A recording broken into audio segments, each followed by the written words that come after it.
कल इमरान खान को 10 साल सजा हो गई कौमी राज अफशा करने पर, कौमी सलामती से खेलने पर। आज उसकी बीवी को सजा हो गई।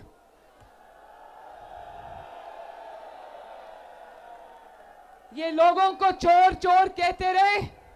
वो कहते थे ना कि विचों विचों खाई जाओ तो रौला पाई जाओ।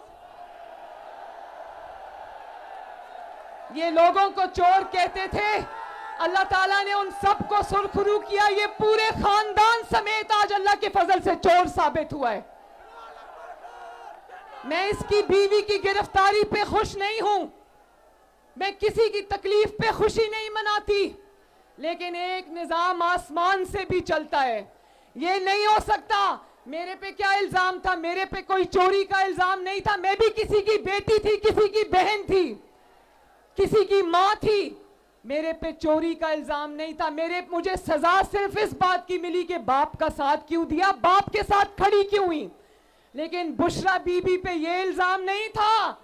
बुशरा बीबी के ऊपर तोशा खाना से हीरे जवाहरात लेकर, हीरों के सेट लेकर, घड़ियां लेकर बेचने का, चोरी करके बेचने का इल्जाम था, जो साबित भी हुआ। आज जो आज टीवी पर बैठकर कह रहे हैं ये नहीं होना चाहिए था। क्यों नहीं होना चाहिए था?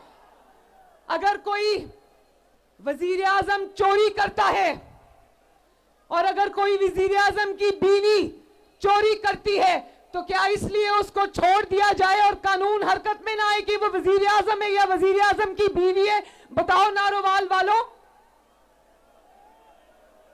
मैं पूछना चाहती हूं आपसे आज ये बात, और अल्लाह करे कि जो हमें बर्दाश्त करना पड़ा वो कभी इनको ना सहना पड़े। मैं अपने बाप के साथ अपनी मां को लंदन में छोड़ के आई और अपने बाप के साथ मैंने गिरफ्तारी दी।